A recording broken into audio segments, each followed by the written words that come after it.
everyone. Welcome to Tech Tools with Lisa. My name is Lisa Butler, and I am an inclusion specialist with the Include Me program at the ARC of Pennsylvania. Include Me works together with school districts and families in building inclusion capacity for grades K through 12 throughout all of Pennsylvania. On today's segment, we get to meet with Kim Singleton and Sandy McNally from Temple University's TechOWL, Technology for Our Whole Lives. I do hope you enjoy this segment. Welcome, ladies. Hello. Hey. So I wanted to invite Kim and Sandy this month in recognition of Governor Wolf's proclamation of November being Assistive Technology Month in the Commonwealth of Pennsylvania. So Kim, could you start off and share a bit about your background first, and then Sandy, if you wouldn't mind doing that and telling us exactly who is TechOWL? Sure. TechOWL it's formerly known as PIAT, Pennsylvania's Initiative for Assistive Technology, but now we're known as TechOWL, Technology for Our Whole Lives, and we are Pennsylvania's Assistive Technology Act program. In part, that's part of what we do. Every state has an Assistive Technology Act program that's funded by the federal government, and we provide that function for Pennsylvania. And what we do is we help Pennsylvanians with disabilities or Pennsylvanians who are over 55 to find tools, technologies, and gadgets that may help them live their lives. And it can. What is your title? I'm sorry. Oh, I'm the director of TechOWL, and TechOWL is housed at the College of Education and Human Development at Temple University. That's our main office. We have lots of other offices, though. Great, thank you. And Sandy, welcome. Thanks. Kim is the director, but I'm the assistant director over at TechOWL. Just to give you a little bit of my background, I don't think Kim did, but Kim, do you want to go ahead and give a little bit of your background before I go ahead? Sure. For over 35 years, I was a speech-language pathologist in private practice. Most of that work was done in Ohio and South Carolina and Pennsylvania. I specialized in folks that had complex communication needs in most of my work. And I've worked in every possible environment too. Schools, hospitals, people's living rooms, lots of people's living rooms. When I got to be coming on 35 years, I thought maybe it was time to get up off the floor with 3-year-olds and find a job where I could sit at the desk. And I've always been a geek. And so that's how I ended up here. And I've been here now for 4 years and love the work. Awesome. You must stay pretty busy there, it sounds like. Oh yeah. Sandy. So I've been with the AT program here in Pennsylvania since 2002. Prior to that, I was a stay-at-home mom, but prior to that, I worked in tech at a law firm downtown and did training and help desk stuff for a long time. And then when I had my children, I was a stay-at-home mom. And when I decided to go back to work, I wanted to do something that would help people. And since I had 2 youngsters with disabilities, I was already immersed in the assistive technology world because both of my kids used AT of one type or another. I've always been techie and geek. I was geek before it was fashionable. I like to tell people. I just fell into it and started part-time and went full-time after a few years, and still kicking. I love it. Every day is different. I just love telling people about what we do and helping them find solutions and explore things. So, yeah. Well, the two of you make such a difference in people's lives. And today we are going to talk a little bit about how that is done. So just give me the down low. What exactly is assistive technology? Assistive technology is any tool, technology, or gadget, whether bought or made or modified, that helps a person with a disability increase their independence or improve their function in life. That's the definition of assistive technology. So that means it's more than just an iPad that helps people talk. Is that what you're saying? Yes, it's more than an iPad that helps people talk, although that's also important. But assistive technology is any tool. It can be something like an adapt. Actually, OXO has a line of kitchen gadgets that people with arthritis find much easier to use. Well, if a person with arthritis is using a kitchen gadget because it's easier for them to use, that kitchen gadget is assistive technology. Oh, okay. Now I'm very intrigued. So, Sandy, explain to me a little bit more. Who uses AT beyond what Kim was explaining to us? Who else could use AT? Well, certainly there are people who in the community, at school, at work, who use AT. One of my sayings, I have several that I'm known for. One of my sayings is that not all AT has a plug or a battery. So, it could be a pencil grip, or even something that you buy off the shelf. And we walk through, we see AT everywhere. Once you know what AT is and the definition, anything pretty much can be AT, depending on what the person's need is.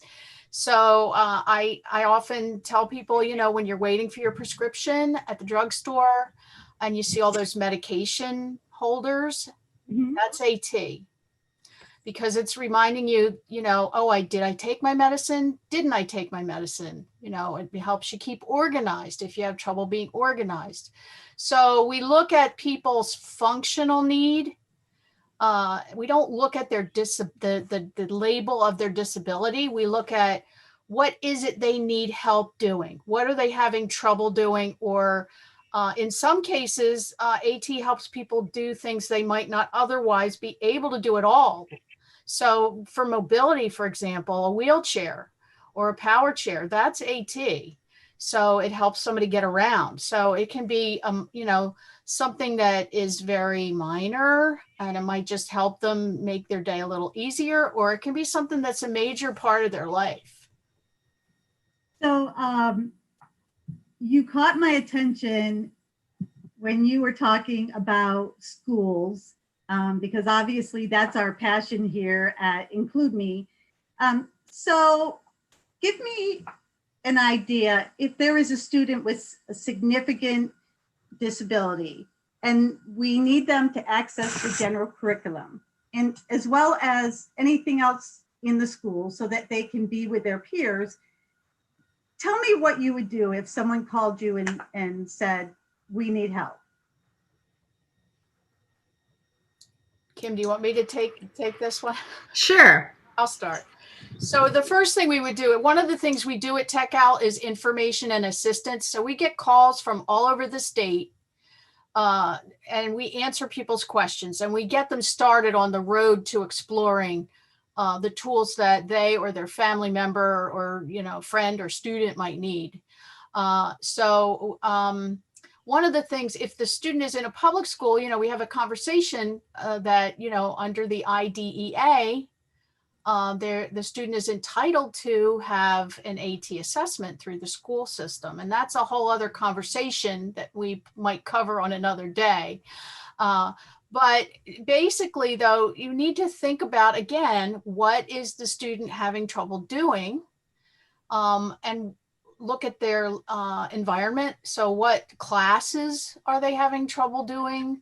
And what tools might they need to do to help with that function? And can they transfer over into other classes with, or not? But the example I like to give is for a student with like a fine motor problem, have trouble writing, a young student, and you're always doing these math worksheets.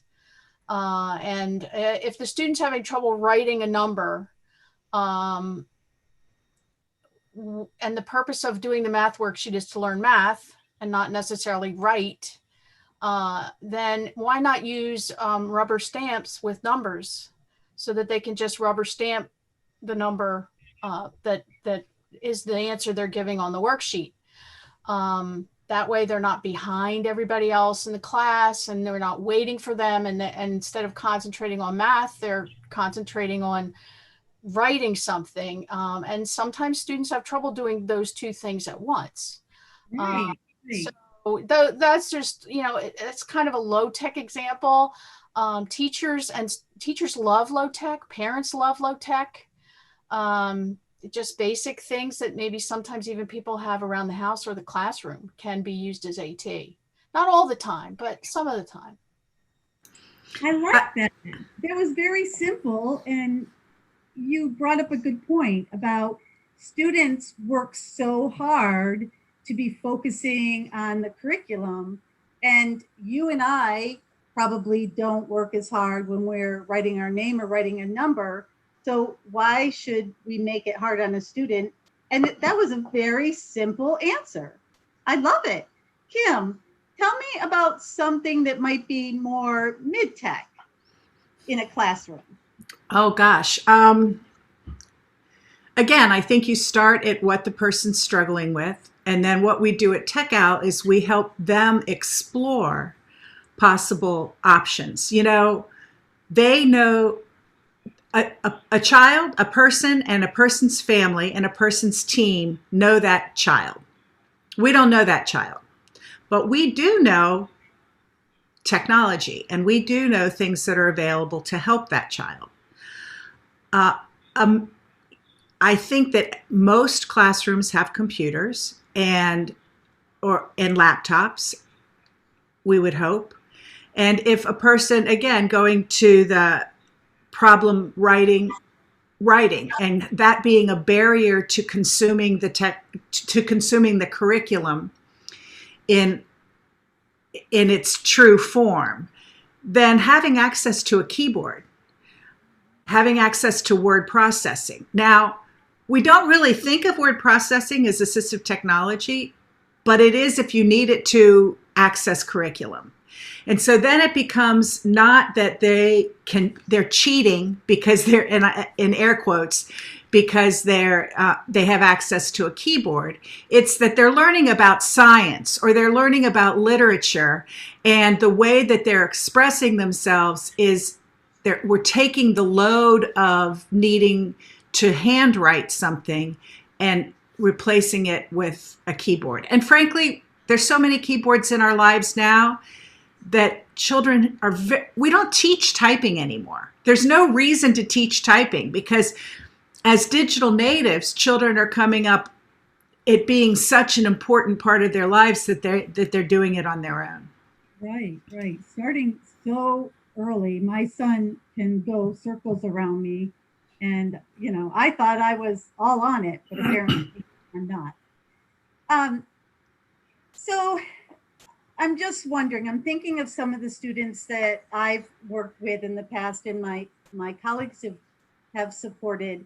And it's very hard to make friends when you're young and maybe you're nonverbal and possibly non-ambulatory. And that's so important growing up, making friends and being able to stay in the classroom as much as impossible to be an active participant in that classroom. So if, if I was a mother and I came to you and said, I want my child to stay in that regular ed classroom as much as possible, but these are some of my concerns, how would you be able to help me? So give us a concern. What would the child not be able to do that you would want them to do? Well, my child is very social, but he is not able to talk to his friends and initiate conversation, and they're a little shy at younger ages to initiate that. So, what could I do to get those conversations started and sort of also involve the teacher so that she doesn't feel left out and could, carry it further. So if what you're trying to do is allow a child an opportunity to build friendships, you got to make them cool. And so what can you do to make that child to increase their cool factor? Now, for us, we would think probably with technology.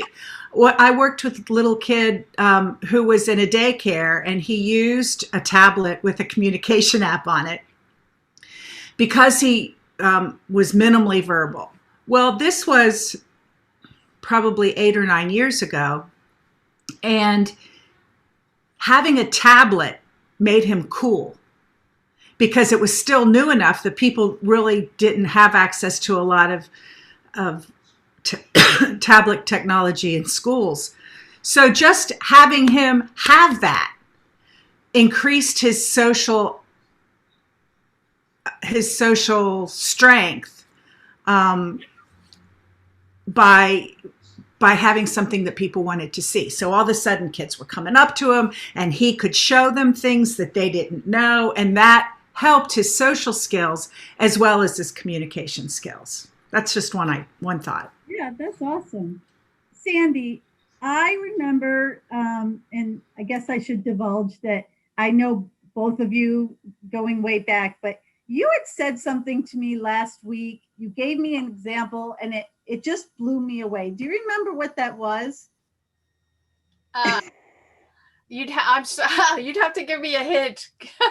I'm always talking about something, but I think we were talking about how simple it was to think outside the box when it comes to assistive technology, and that instead of saying the word can't about any student, that if we just step back a little bit and again think outside the box, something that we might have in our cupboard or in our junk drawer or what have you, that could be used as a helpful tool for someone.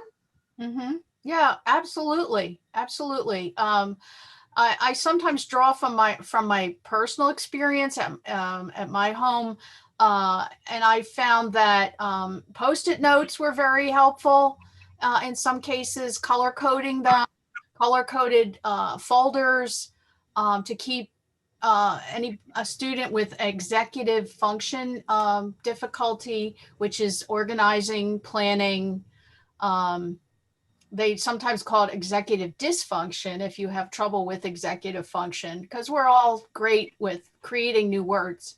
But I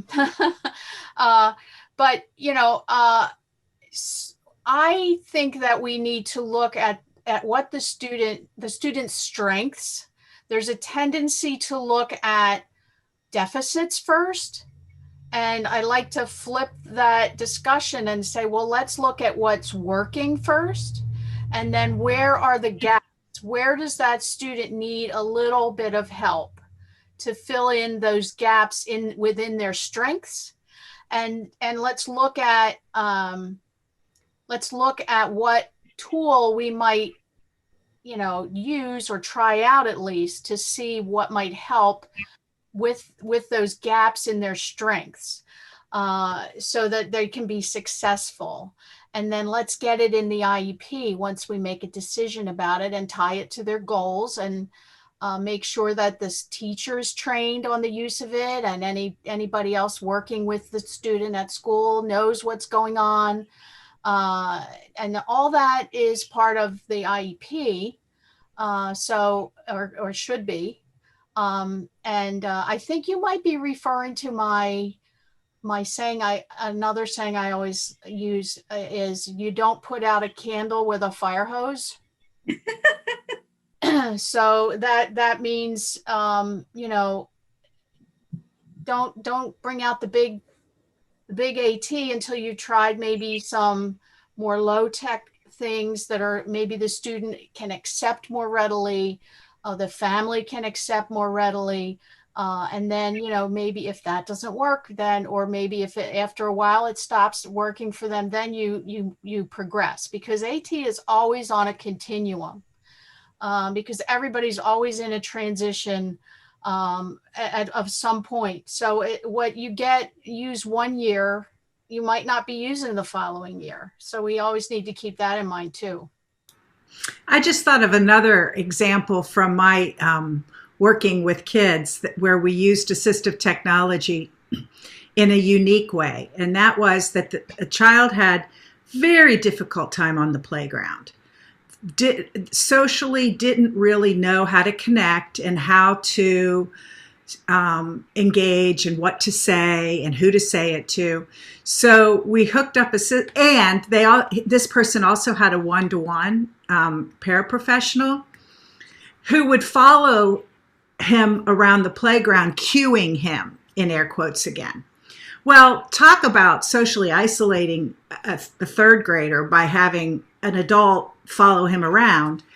We instead used a little earbud that he could have in his ear so he could hear, and had the assistant stay up by the wall, cueing him and just saying, "Hey, did you see Josh is playing? You love the slide. Josh is doing it. You could go over to the slide with Josh," and just kind of giving him ideas when he got stuck.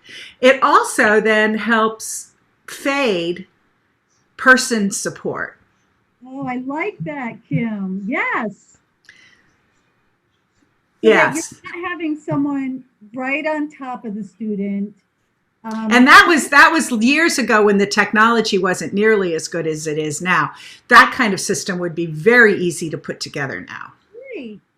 And I run across that a lot, of where there is someone being helpful, but unfortunately sometimes we're a little too helpful, and it's that fear to pull back too much and not know how much. But no young child is going to run up to another child with, you're right, with an adult standing there. It's not cool.